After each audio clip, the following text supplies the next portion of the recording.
The Queen's Loneliness. 1,000 years can change everything, including the landscape. Queen Ming surveys her capital from the palace window. The panoramic view is like a giant history book.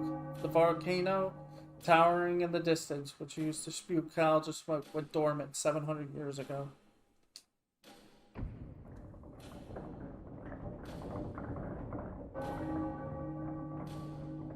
Once part of the sea, the inlet was reclaimed 500 years ago to become a village for the fisher folk who spend their lives on the ocean.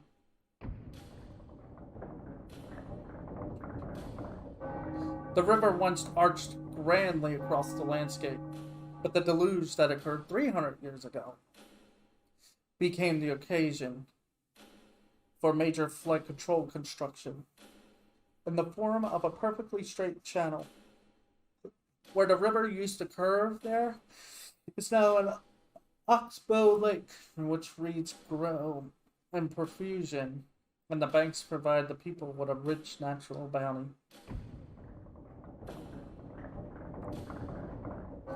Even the area that formerly was a barren, rock-strewn wasteland became a vast, fruit-bearing garden, thanks to the irrigation project that was undertaken 200 years ago.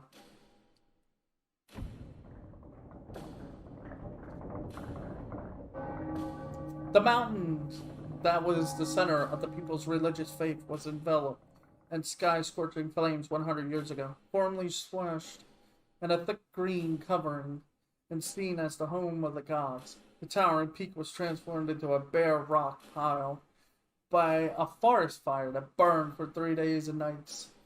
Almost everything that lived in the forest, birds and beasts, of course. But many people too died in the flames. The people in the village below mourned the horrible transformation of their gods abode. But now, 100 years later, the mountain is as green as ever. The people of the village and the people of the mountain still tell the story of the fire. Today's children can hardly imagine that the rich green slopes were once charred black and blackened. Restored through it is restored though it is to its original green lushes, of course. The mountain could well be enveloped in flames again. 100 years from now, 200 years from now, or even tomorrow. Even if it should be charred bare again, however, the trees would sprout anew. The birds and beasts and insects chased away by the fire would return to their homes, and given enough time, the mountain would be covered in green. For such are the workings of nature. Given enough time, dizzying stretches of time. But no, to become dizzy at the thought of vast stretches of time is a privilege of the ordinary folk. Those who have no choice but to devote all their energies to living in the present. How fortunate that they are able to look back to the past of 1,000 years ago, like an old man telling a child a fairy tale. Once upon a time, a long time ago, how truly fortunate one would be to be able to tell the story of this country's future as a rosy dream, the way children relate their own dreams of the future with flashing eyes, and to entrust that dream to the next room. Ming stands at the window like this every morning. There's a special time of day for her when she thinks about the livelihood of her subjects, watching for signs of enemy intrusions, jeez, and ponders measures she might wish to adopt. She has done this every day without fail for the past 1,000 years. The country has flourished. The people no longer starve as they did when she first took the throne. Future historians would no doubt sing the praises of Ming's 1,000 reign. She will be extolled as the 1,000-year-old queen, and her noble figure will be vividly engraved in people's memories. Cherishing these memories of her, however, people will die before she does. The historians who praise her too, instead of witnessing her reign to its end, will themselves become a part of history. Ming has been a queen for the past 1,000 years. Probably will be for the next 1,000 years as well. Her Majesty is in excellent spirits again this morning, I trust. She hears the voice behind her. Her gaze still fixed on the streets, cities above. Bang answers, "You are early today." Not so early if Her Majesty herself is already observing the smoke rising from the cauldrons of her petrol. She now turned to ascertain the identity of the smiling face behind her. It belonged to Nagram, her senior minister. The smile is courtly, general, but deep within the narrow of her eyes, she knows there resides a dark gleam. Today I will accompany Her Majesty in the inspections of the troops. You? Yes, owing to the slight change in assignments today. Is that so? I am hardly up to the task. I will do my best if Her Majesty will allow me to serve her in this capacity. I beg her permission. With her back still turned to Nagram. Hang on a sec. I'm wondering if that's the general. That doesn't sound like the old lady that helped with things.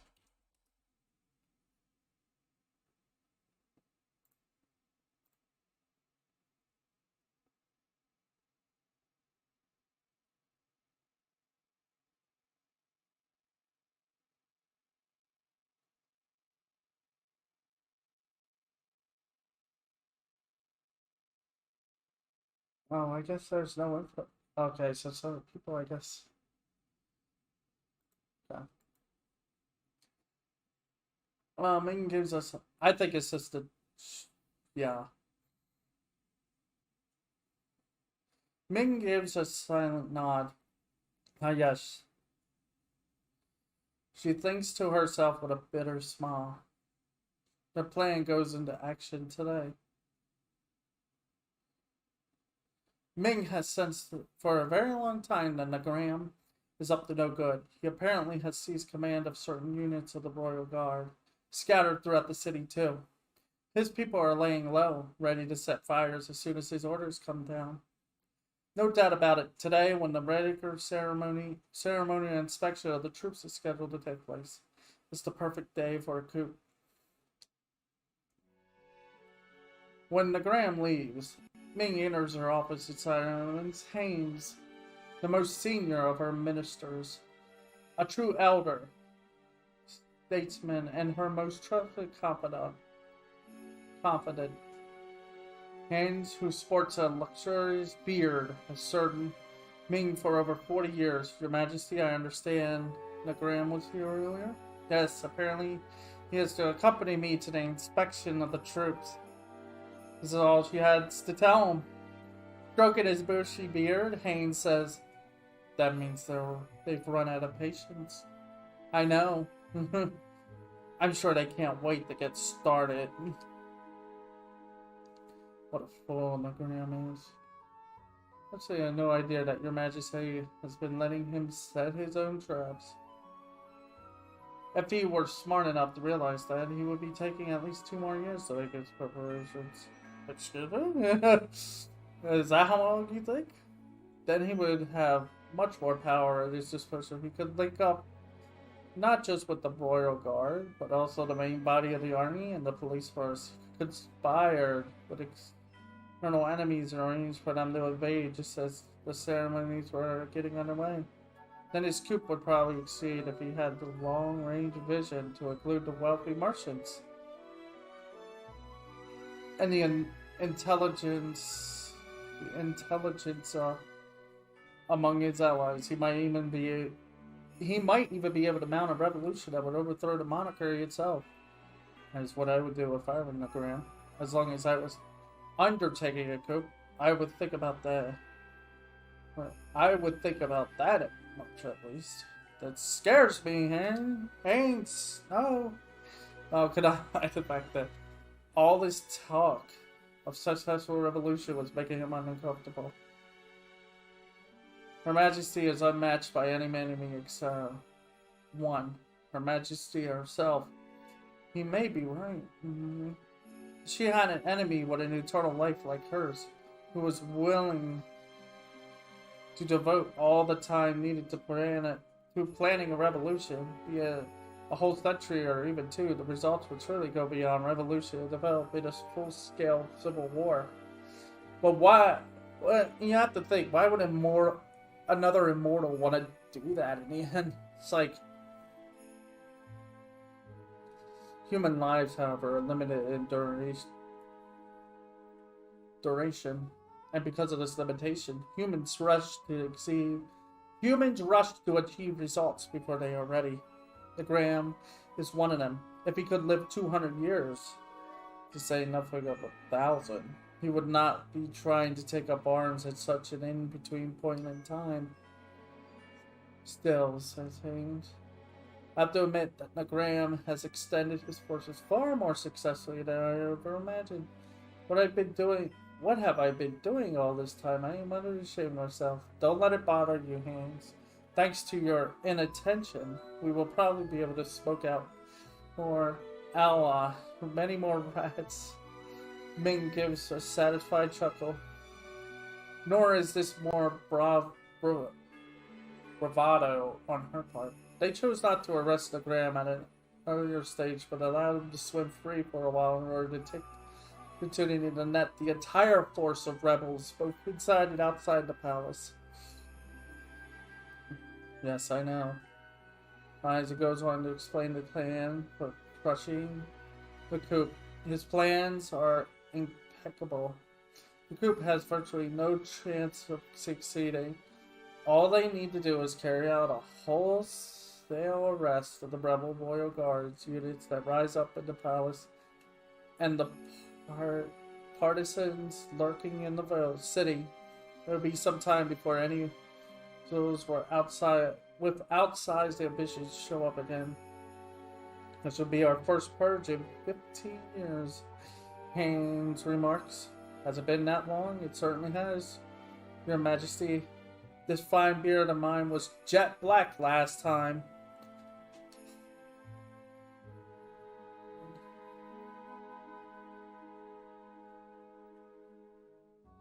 Haynes commanded the troops that put down the coup 15 years ago.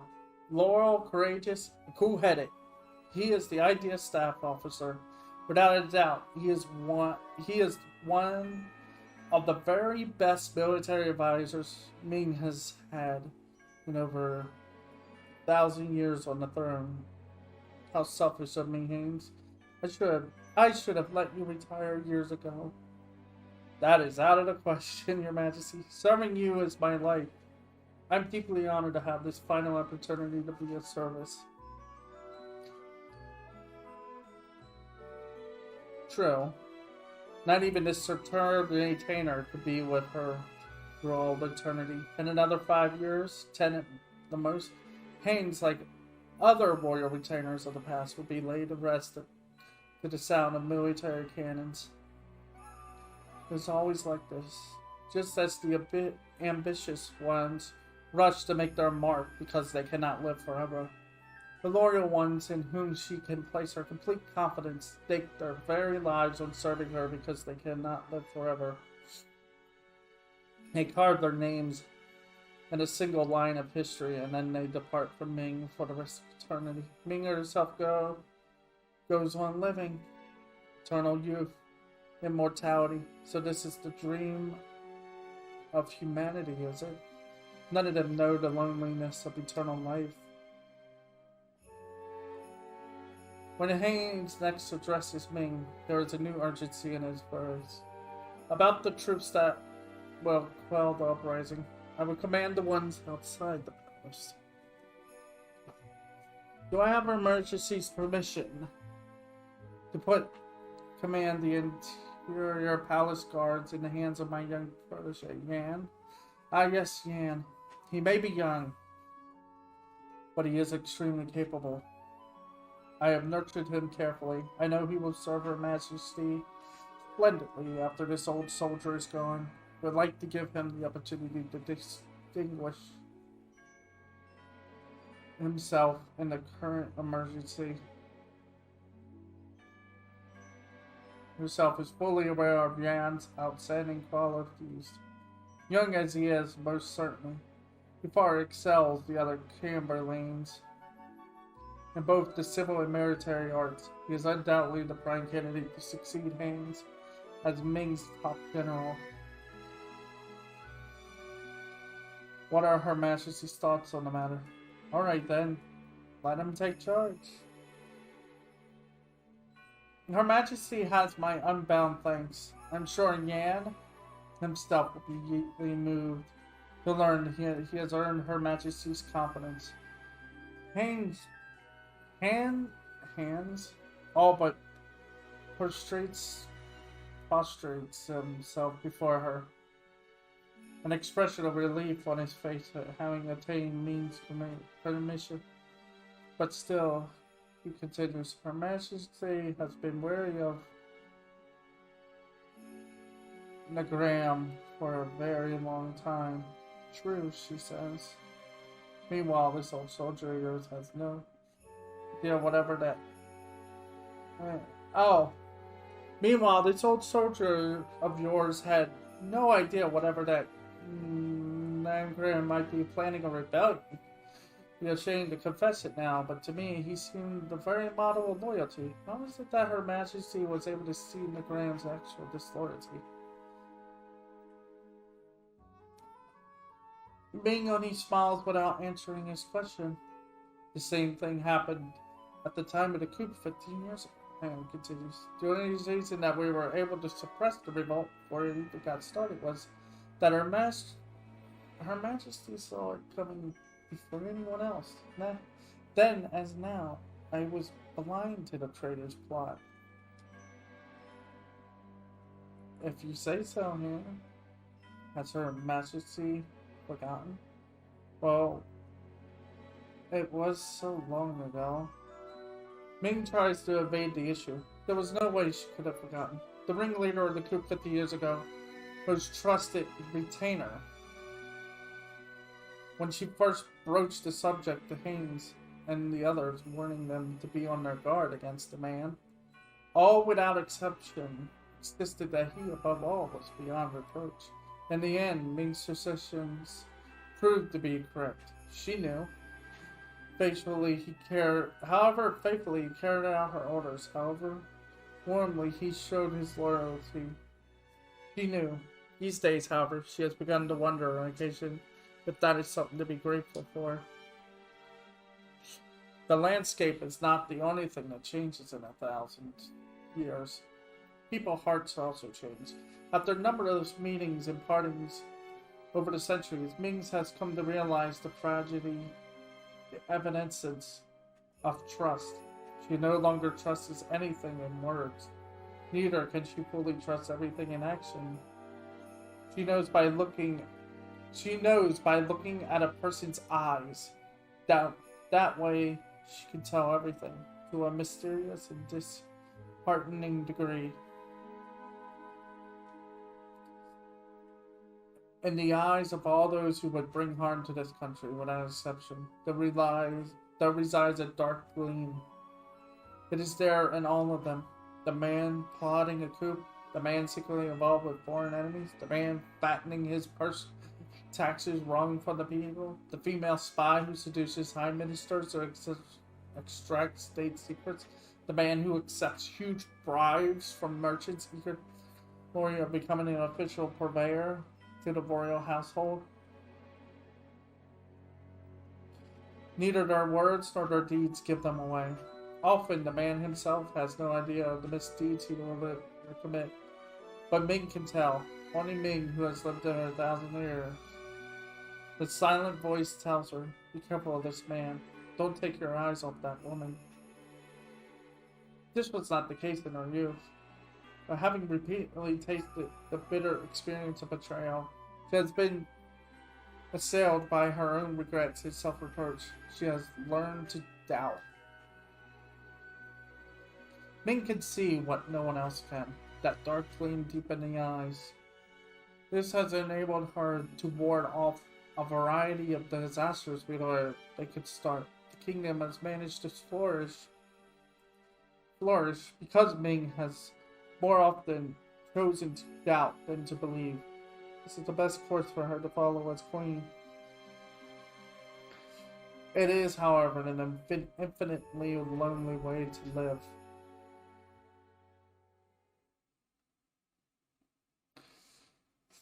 The Graham's coup collapses in an instant.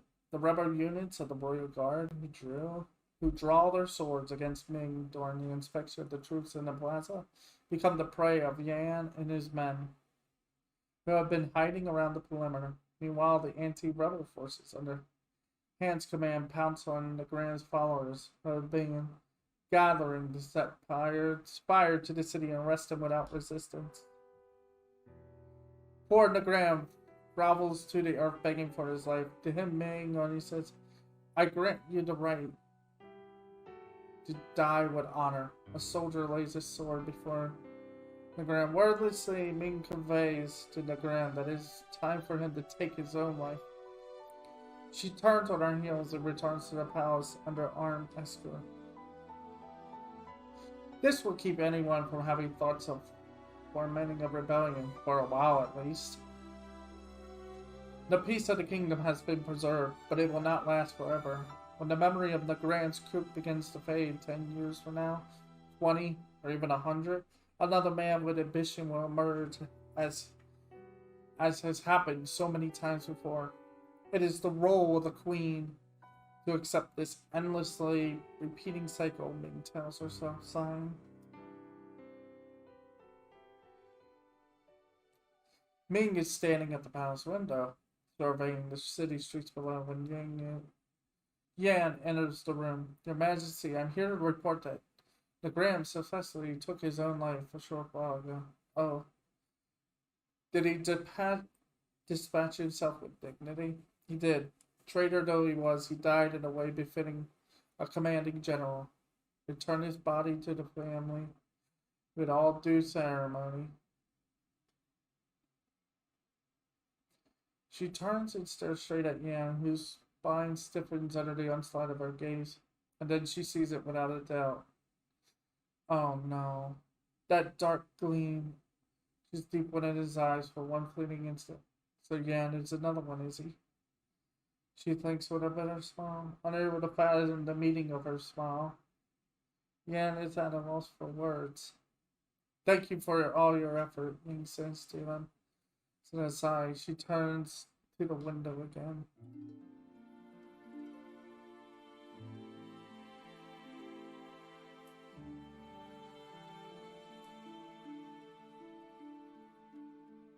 The sky stretches overhead in an expanse of blue. The only thing unchanged for the past 1,000 years may be the blue sky of that. Blue of that sky, but still I am the queen herself, meditating on her role. I am the one who rules this country and maintains the people's happiness. She gazes long and hard at the sky, raising to her full proud height. Oh look, it's Queen Ming! A little boy in the alleyway below the castle spots Ming and begins to wave at her wildly. Queen Ming, please. A woman, the boy's mother no doubt, charges out of a doorway and, bowing humbly to Ming,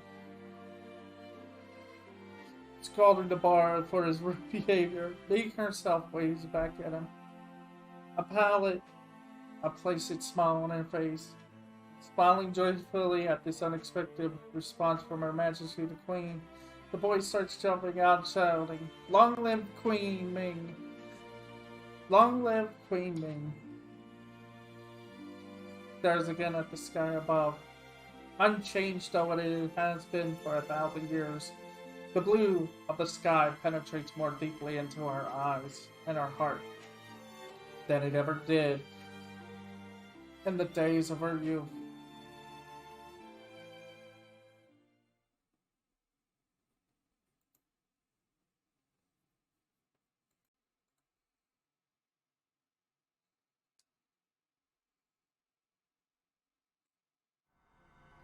An old soldier's legacy. This is the DLC. Wow. This is the DLC Dream, by the way. The one you can get on Xbox 5. Not the pre-order, which I actually found a video which we'll be watching. Which I'll be using and reading that after this one. Kime spent the entire summer surrounded by a fence that towered over him. He was trapped in a prisoner of war camp. It was a terrible mistake. Not his, but the dim-witted, cowardly commander's. Kime was a mercenary attached to the man's regiment. They were evading the enemy's main port city when the officer miscalculated at the end and the unit's line of retreat was cut off. While the troops were prepared for an all-or-nothing charge, the commander almost casually opted for surrender. "Don't worry," he said to his men before they were locked up. "Whatever happens now, the ultimate victory in this war will be ours. Instead of making a stand and dying for nothing, we'll be much better off if we just quietly let them take us as prisoners of war. We'll be liberated right away in any case." This made perfect sense, but the officer completely read the feelings of an enemy on the brink of defeat. Having survived hundreds of battles, Kime knew better than anyone how people felt towards prisoners of war after the hated enemy had taken the lives of their friends and loved ones and torched their hometowns. To the members of his platoon, at least, as they were preparing to enter the camp, he whispered, You better forget about any rosy pictures.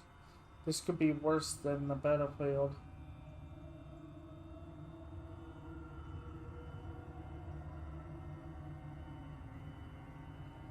His words proved all the accurate. Life in a POW camp was bitterly harsh.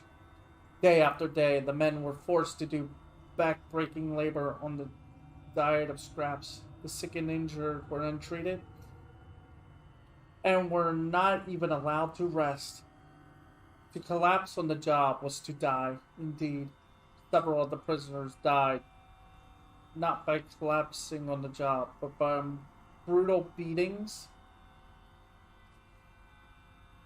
for minor infractions. Everyone with access to the camp, both the soldiers assigned to guard duty and the ordinary citizens with business there, looked upon the prisoners with hatred in their eyes. Some guards would wave swords at them and boast, I can kill you bastards anytime I like."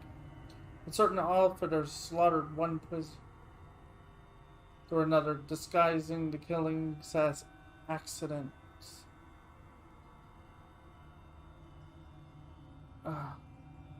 Even as they tormented the prisoners, such men were suffering the deaths of their families and friends in the war, and spending their days in fear of the coming invasion. The camp was a place ruled by hatred and revenge, but also a place shrouded in uncertainty and fear of the day when the captives would become their captors.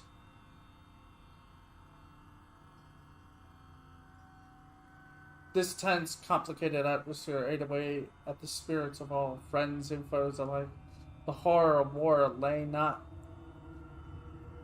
only in the mutual killing of enemies clashing on the battlefield, but even more so in places such as this, that were far from the barred lines. Kime knew this with every bone in his body. A month passed after the platoon entered the POW camp. Jeez. The enemy troops were thoroughly exhausted. The fall of the capital was said to be imminent. In spite of, or because of that, life in the camp was worse than ever. The tasks assigned to prisoners were the tasks assigned to the prisoners were even crueler than before, and their diet, which was meager enough to begin with, fell below the level needed to sustain life. The military guards bullied the prisoners as if for their own amusement, while wounding them and mistreating them with fatal consequences.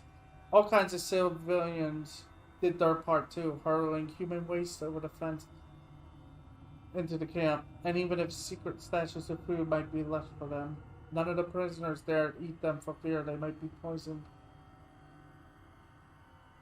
Hatred climbed to unseen heights. To one prisoner moaned, "Why are you doing this to us?"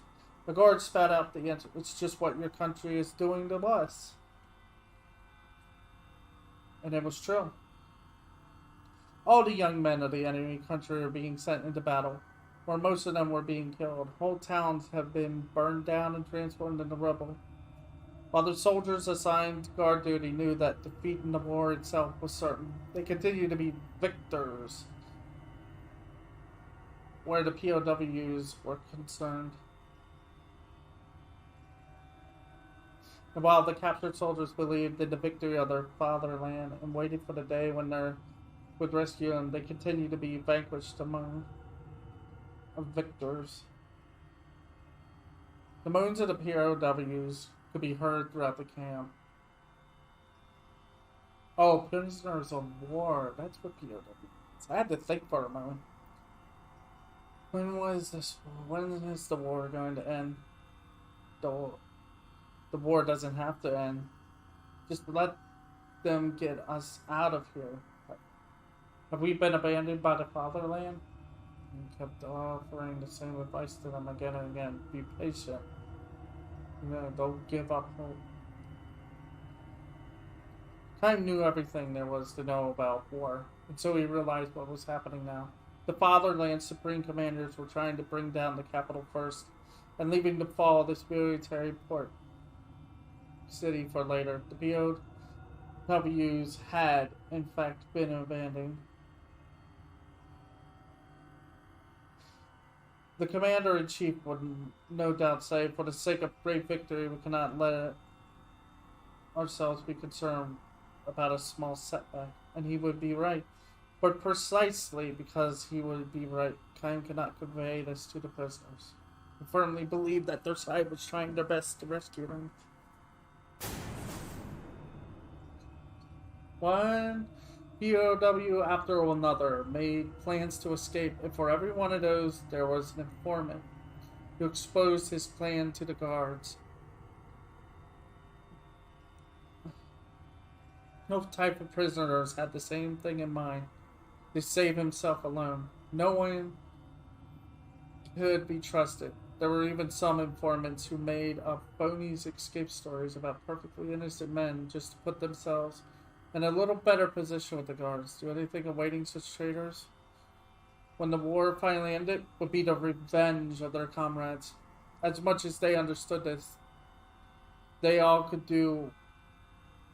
could do was integrate themselves with the guards so as to secure their momentary safety. Defense was not the only thing surrounding the POW. It was not just their bodies, but their minds that had been taken captive, in addition to the ones who died from illness and injury, were increasing numbers of those who ended their own lives after a period of mental suffering. Be patient. Don't give up hope. Kaim's words gradually ceased to make an impression on anyone. After the men had been prisoners of war for 2 months, a new guard took charge of Kaim's barrack. In place of the young warrior who had been guarding them came an old soldier. His name was Jemmy. When he introduced himself to the men, he remarked with a grim smile, Things must be getting pretty desperate if they're calling up an old goat like me. The young guard had been sent to the front lines. This probably meant that the battle for the capital has entered its final phase. I tell you, this war is almost over. In another month, you young fellows will be on the other side of the fence. We'll be locked in here.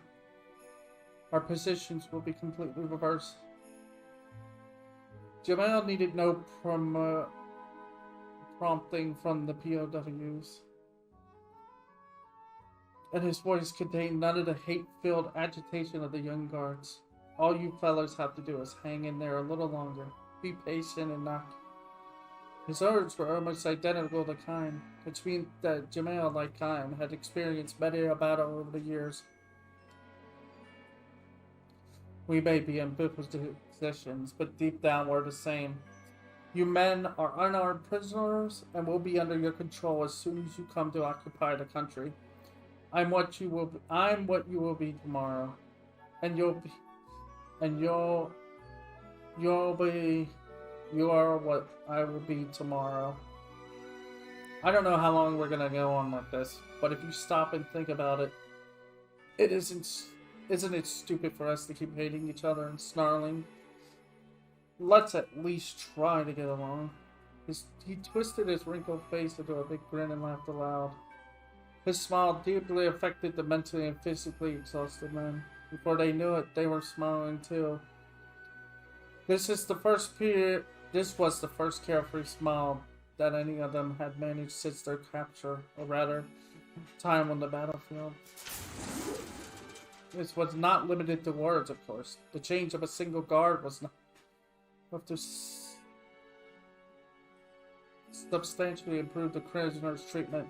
The hard labor and meager food were the same as before, but Jen would speak to them with real feelings. Sorry for working you hard. But there aren't any young men left in this town to do the muscle work.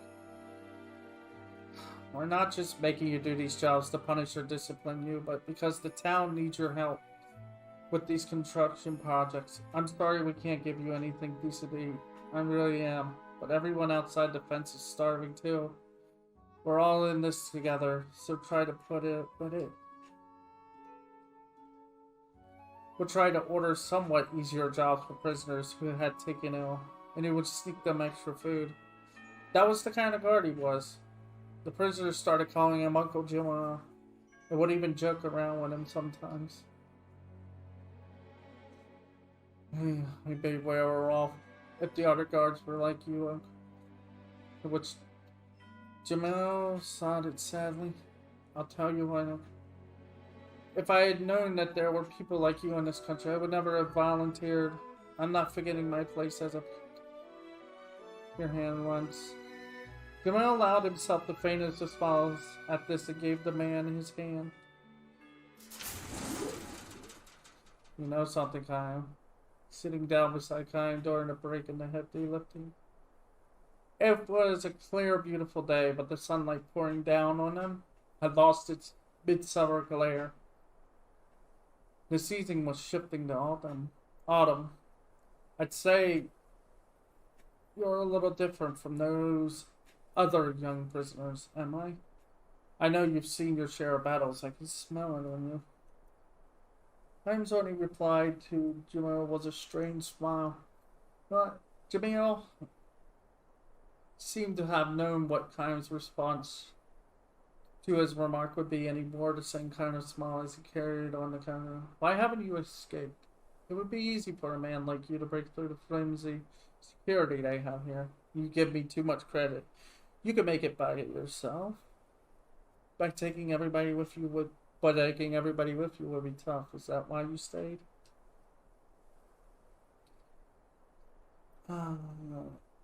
Jimmy was right. If he decided to skip on his own, it would be easy for him to climb over the fence.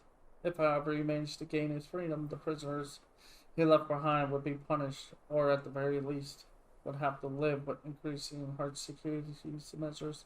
The young soldiers abandoned in the camp would feel only despair.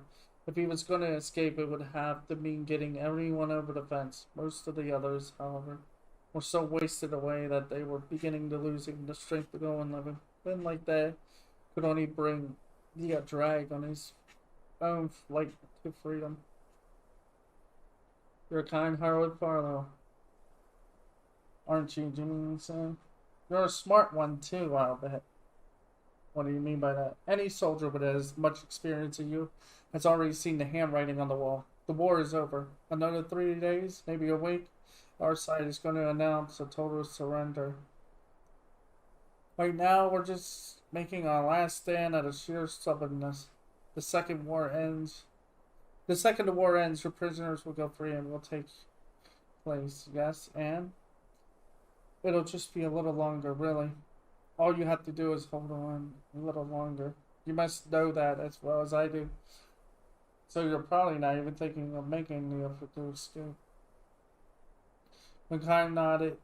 Emil nodded, said, "That's fine. I'm just about fed up as you are with all the pointless fighting and hatred." He looked up at the autumn sky, his profile marked by a number of deep wrinkles. On closer inspection, Kine realizes that some of those wrinkles were scars left by sword cuts. Let me tell you something, Kine. Alright. Our country doesn't have the strength left to make it through another hard winter. I knew that when summer was still here. See. Just wish we had given up sooner. Then there wouldn't have been so many young men killed in battle and so towns burned. Jimmy released a deep sigh at it. When this war is over, we're going to have to do whatever your country tells us to do. We can't complain if we're enslaved or tortured to death by the young men who are now our prisoners of war. Time could not assure him that would never happen. As a mercenary, he would just go off seeking new employment when this war ended. But this was not true of the other prisoners of war. As the conquerors, they would now have peace. They would return to the lives they led before. But how many among them would be able to treat the vanquished people with kindness and respect? I think you'll know what I mean, Kine, when I say you can be as cruel as you like to us old folk of the fighting age. Please, I'm begging you, be decent to young men, and to the women, and to the children. Don't do anything to them that will make them hate your country. Otherwise, there'll just be another war sometime in the future. 10 years, 20 years, 50, 30 years, maybe even 100 years from now. I don't want any more of this. Countries fighting each other, people hating each other. It happened at that very moment. The violent ring of a bell at the camp. It was the bell in the watchtower signaling an emergency meeting of the guards. Oh well, gotta go, Jamel said, standing up. Don't bother going back to work right away. Tell the other fellows everyone can have a little break. Turning to Kine and so much small. You know, if we weren't enemies, I would have liked to have a drink with you sometime. That was the last time saw Jimmy as a caller. The sun was overhead when Jimmy left, but he did not come back after it was beginning to sink to the west. The next time someone came into the closure, it was the cheers of the POWs, welcoming the arrival of their countrymen. You're gonna be alright now, men. The war is over. It's a huge victory for our side. Jamel's country had agreed to a total surrender. The guards assembled in the tower were stripped of their weapons, and anyone who resisted was spot. Get a move on there. Hurry up. Jurors who until a short time ago had ruled the camp were heralded into the enclosed with whips and under the threat of drawn swords. The POW, who until only moments ago had been under their rule, now lined up and stared at their former guards. Before anyone knew it, the guards were being cursed and stoned. Hands tied, the soldiers could not ward off the stones, and before long they were drenched in blood. Jamil was among them. He stared at Kine, blood gushing from his forehead. No hatred. His eyes showed no hatred or resentment. He simply gave kind of small, a little nod, looking straight at him as if to say, remember when I... Kime shouted to the men surrounding these new prisoners.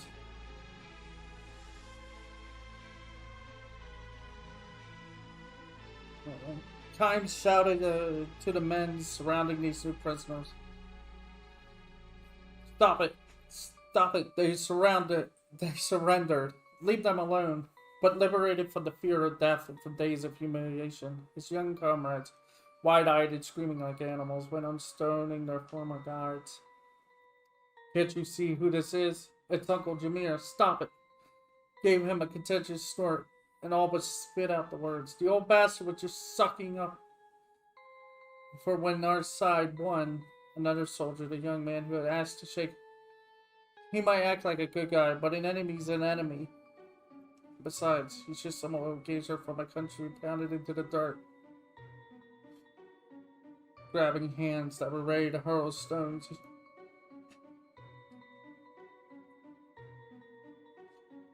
And then that had galloped to the rescue just grinned and said, Good, get it out of your...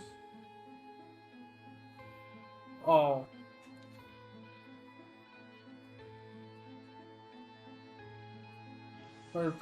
Now's the time to get even. I know you, you're a mercenary. Running a lot of nonsense. A few good sword thrusts could shut them in. Signaled.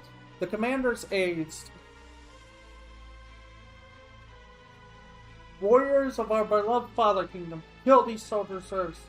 Then we attack the town, set fire. War, this town, this country, everything belongs to us now. Wow, but in the next moment, his smile turned into a grimace. His aides were falling to the ground. His sword from one of them, and now it flashed in his hand. And down.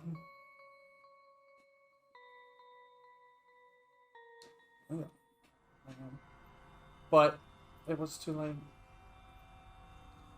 Already slashing wildly at the former guards who had no means to defend themselves. Standing amid the hellish scene of human butchery, the old soldier who had been kind because he knew all too well the link between war and hatred.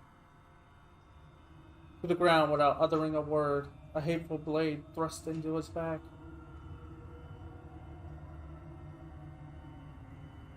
Camp gate. He ran for all he was worth, a soundless roar reverberating inside him. Why did people have to hate each other so much? Why did people have to fight so much?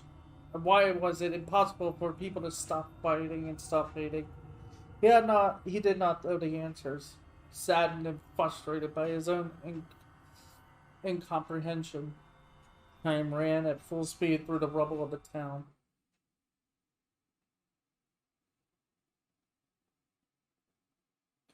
A 100 years passed by.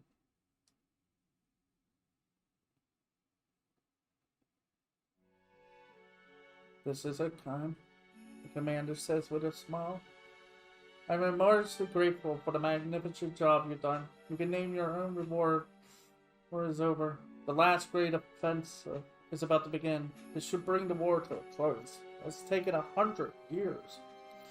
After all these long years as a vassal state, the country that lost the war the year Kime was a prisoner has raised its banner against the ruling power under which it endured such suffering in the last war. The defeated country has spent 100 years nurturing its hatred for the ruling power. Passed the hatred down from parent to child to grandchild. The country that won the war 100 years ago was too filled with a royal's arrogance and insensitivity to notice happening. The only things it has handed down from parent to child are the scorn and contempt for the inferior country under its sway. This war ends with almost disappointing ease. The results are the exact opposite of a war 100 years earlier. No one knows which side the goddess of victory will smile if yet another war occurs 100 years now. Alright, Kime, name your reward. I don't need a thing. Why not? It's true that you're a mercenary, but you far outdid the Britannica troops. Our country wants to show. If that's how you really like, I'd like you to promise me one thing. What's that? Don't make your enemy hate you. I'm talking about treating the people of a defeated country with kindness and respect. Expression on his face, the commander laughs and says, "Aren't you the soft-hearted one?" Deadly serious. This is the legacy an old man from your own country left me 100. This is the legacy an old man left from your country. This is the legacy an old man from your country left me 100 years ago. Enough, Commander. Shot dismissed. Chaim himself had no hope that Jamel's legacy will be fulfilled. 100-year journey he has taken since that fateful day in the camp has showed him only the selfishness and stupidity of the human race. It will be the same from here on out as well. Indeed, nothing has changed since long before you met Jamil. And yet, suppose Chaim grips his sword and holds his breath. It will change one day. They will see someday. I want to believe that. Unless I believe it, I can't go on with my endless journey. You know what I mean, don't you, Camille? Eyes closed. You can see Jamel's face, smiling sadly. The orders go out to the entire assembled force. Charge! Within the rising clouds of dust, Chaim grabs his sword and starts to run.